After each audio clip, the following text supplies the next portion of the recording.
Today's date is June 8th, 2022. Time now is approximately 10 a.m. in the morning. Detective Eric Gould, ID 386 with the Melbourne Police Department, conducting an interview with Mr. Randy Fine, and this is in reference to case report number MP22 TAC 36146. Mr. Fine, what is your date of birth, sir? April 20th, 1974. All right, and we are currently at your office, correct, in Palm Bay? That's right. And what is the address here, sir? 2539 Palm Bay Road, Northeast. And a good contact phone number for you. Office is 321-409-2017. Okay. Can I have you raise your right hand, please, sir? Do you swear or affirm that the statement you're about to give is the truth to the best of your knowledge? Yes, I do. Thank you. You may put your hand down. All right, Mr. Fine. You contacted the Melbourne Police Department in reference to an incident that occurred on Saturday, June 4th at Dancing for the Space Coast fundraiser event, correct? That's right. All right. If we could go back to Saturday, June 4th, 2022, I know the event started approximately about 5:30 p.m. and there was a verbal altercation that occurred. Yep. All right. If you could tell me about this verbal altercation and individuals that were involved and may have witnessed it. Sure. So, sometime I believe the dinner was supposed to start at 6:30. I wasn't looking at my watch. But sometime not that long before that. Okay. I'm guessing around 6:15. I'm in the room. I'm standing next to my table, not walking, just standing next to my table, which was in the center. We had one of the better tables at the event, and I'm actually talking to two constituents or two Floridians. I actually could give you their numbers too. Absolutely.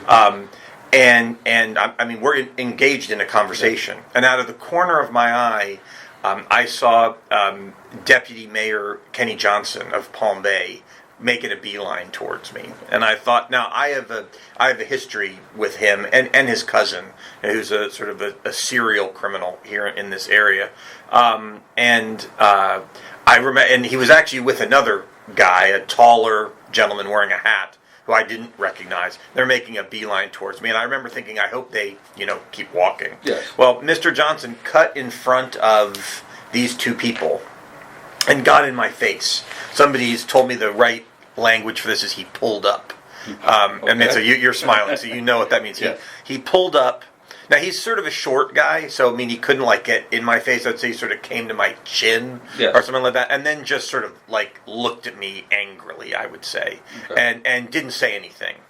Let me stop right there. You say got in your face, got close. Now, if you could give me an approximate. A centimeter. A centimeter away. Oh, yeah. He is well within your personal space. Absolutely. Okay, so as close as you could reasonably get without touching. Understand. Yeah. Okay. And I stood there for I mean, look, the thing felt like it lasted an hour. It probably lasted 2 minutes. But I stood there and I said, Kenny, what are you doing? Get away from me. And he just sort of stood there. And I said, I said, look, I'm not interested in talking to you. Get away. And he wouldn't move. And I said, look, I don't deal with pedophiles well. Johnson's an admitted pedophile. And he started to make blustering comments. You'd better stop it. You need to, you'll be sorry. These sort of generally vague threats. These open vague threats. Vague threats.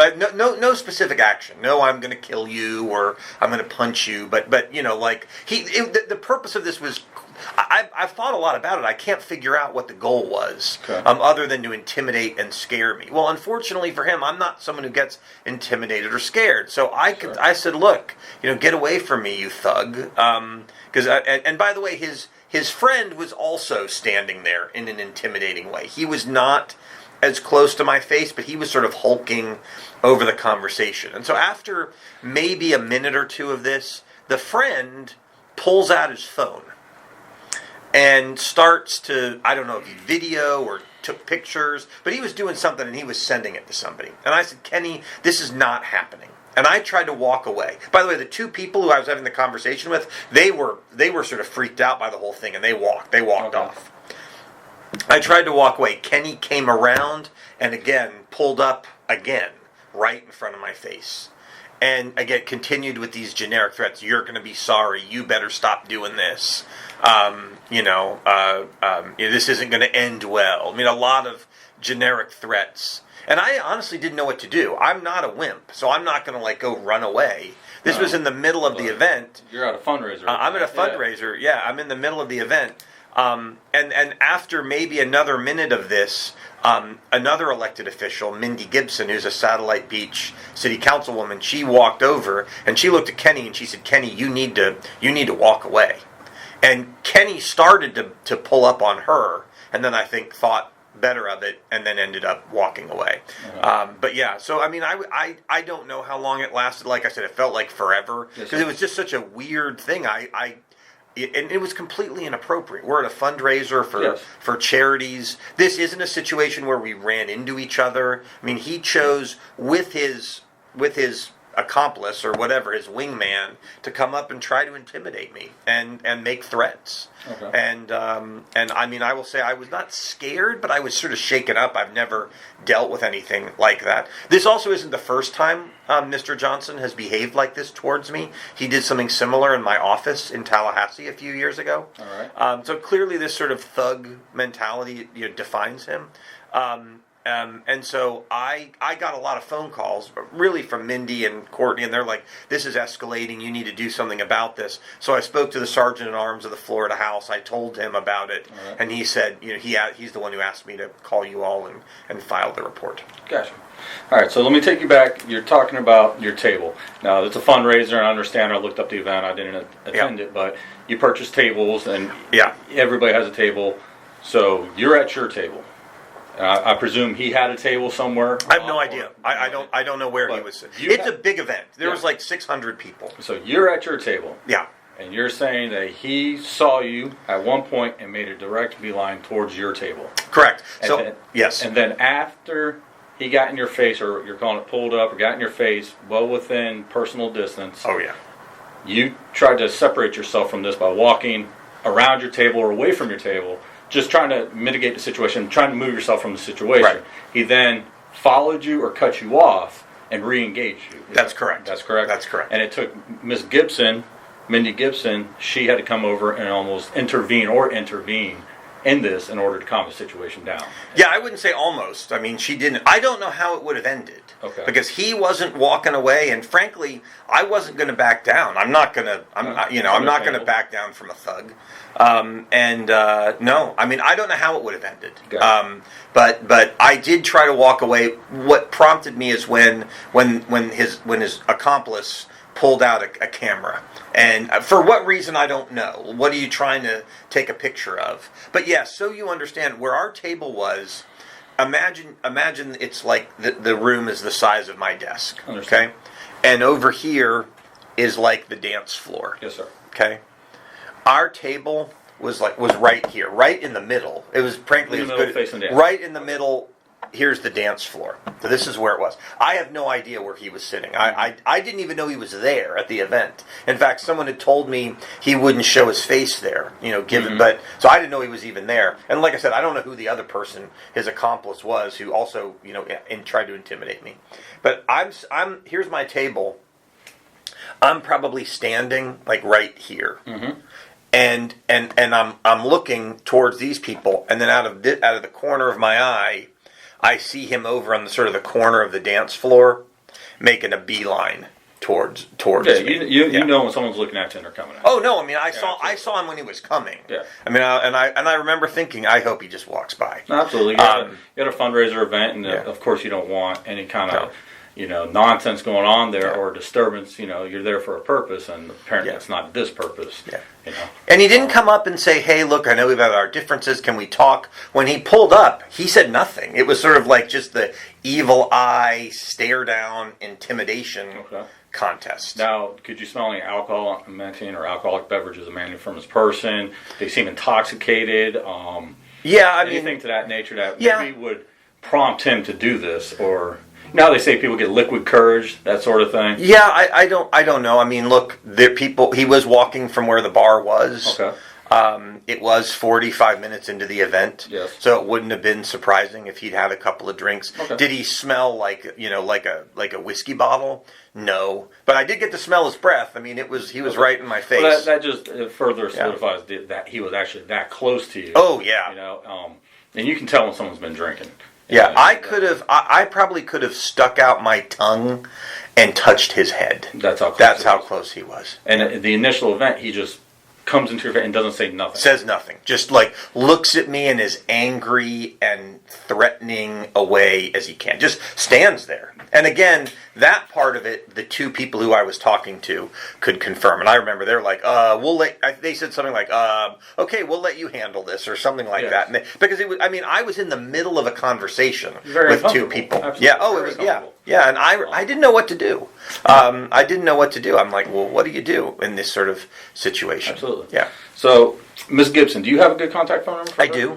Could I have that, please? I do. Let me get it for you. Yes.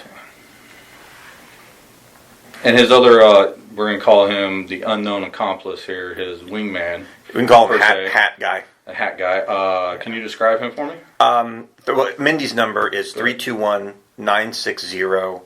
0328. Yeah. And I know that not only her, but her husband and the city manager of Satellite Beach, Courtney Barker, they were all sitting together watching this. All right. So Miss Barker would be another witness? Yeah. Okay. And Courtney's common spelling, I believe? Courtney.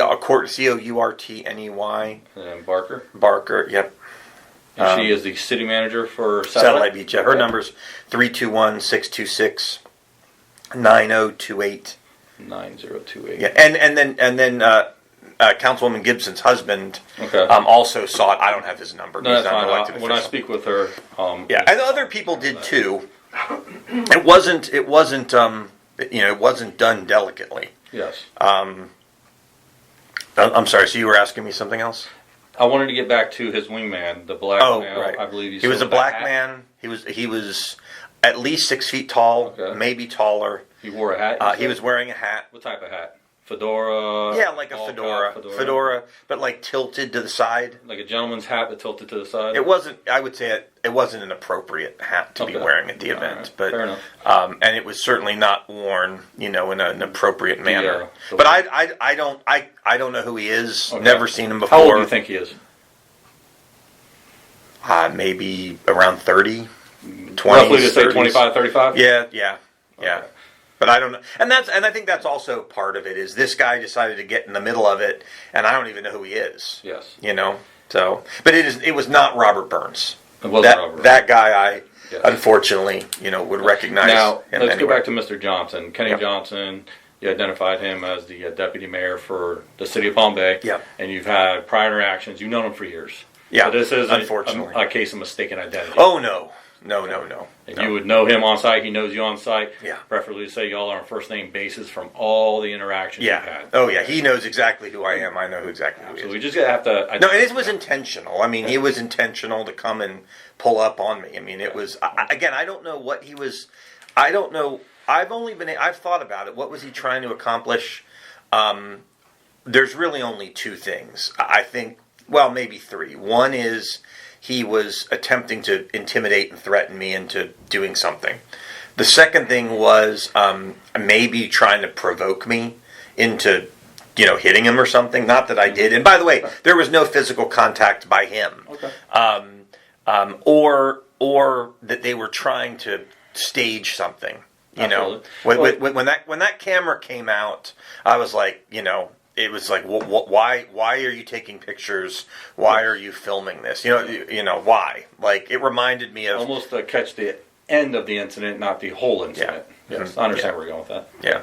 And then earlier you made a comment about him being a pedophile. Yeah. Of that nature, and could you briefly describe Sure. what you mean by that? And so Johnson was discovered a number of years ago when he was a substitute teacher and assistant football coach at a high school in Palm Bay. Do you remember which high school? I Palm believe Bay it was High or Heritage. Bayside? I think it was Heritage. Yeah, Okay. I think so. He was caught having a sexual relationship with one of his students. Okay. And he was fired. He was arrested. And all this occurred in Brevard County. Oh yeah. Okay. Yeah. And it was when the family found of his victim found out that it was consensual, they did not want to drag their daughter through the mud, so the charges were dropped. Okay. I'm just taking a couple quick notes here so I can look this case up. Yeah, and many years later, when Johnson attempted to get back into the schools, he was advised apparently by the school leadership, well, since it's dropped, if you go get it expunged, we can get you back into the schools. Understand. And Johnson is angry at me because I am the one who, when parents came to me about this, yes. I got an investigation opened by the Department of Education. It made a lot of news. He was then thrown out of the schools. Once you've had a sexual relationship with a student when you're a teacher, you're not supposed to ever be able to go into the schools again. So you brought this to light. And how many years ago was this? A few years ago. And then since then you've had interactions. They're never good. Unprofessional interactions with him from Tallahassee back to. I would only have had 2 unprofessional interactions with him. Okay. This one and then the one in my office. Understand. And that was also witnessed by a bunch of people. Same thing. Although this time he backed down very quick. That time he backed down very quickly. But I have had an countless number of negative interactions with his cousin, his chief political guy. The cousin you're talking about, Robert, who is obsessed with me and has stalked me and for years. Okay. So and Kenny and his cousin are they're like inseparable. Okay. So, all right. Is there anything else you would like to add to this of the night's events that you think would be pertinent to this case? No, I mean, what I've been asked repeatedly is, were you scared? Yes. The answer to that is, I was definitely shaken up. Okay. I was troubled by the escalation of this. And I'm dealing with known criminals, and I'm concerned for my family as well. And I've considered going to get a TRO. I mean, that's And then a lot of people get hung up on, hey, are you scared? And being professionals and being, men and whatnot, same with me. Am I scared? Was I, on events, assault on my persons? Well, I'm in fear that something may happen, not necessarily scared, and that's the word I like to use. Yeah, are you in fear of the unknown of what's going to happen? I don't know how it would have ended if I'm in fear for my family. That's a lot different than being per se scared. I just don't understand what he hoped to accomplish. Absolutely. I mean, it's just. And by the way, Johnson's worked very hard to try to create an image of himself as a nice boy. Mm-hmm. He shaved off all the other signs, put on a bow tie. That's kind of his signature things, mm-hmm. and he exposed himself for who he was in front of all these people. Okay. But I don't know what he was trying to accomplish. But it wasn't good. He didn't walk up to me. He didn't even walk up to me, get in my face, and say, "I want to talk to you." I mean, it was literally silence for a while. So I don't know what he was attempting to accomplish. So people in your position, as well as like positions like mine and whatnot, we are held to a higher standard. Yeah. And in his position, you're held to a higher standard. It's almost like you're describing what I would consider conduct unbecoming of someone in his position. That's absolutely true. It was conduct unbecoming. Particularly, we're at a fundraiser. Yes. We're there for charity. My wife was there. Mm-hmm. Fortunately, she didn't see it. She was off at another table. Probably good for him that you'd be filling out like an arrest. Understandable. All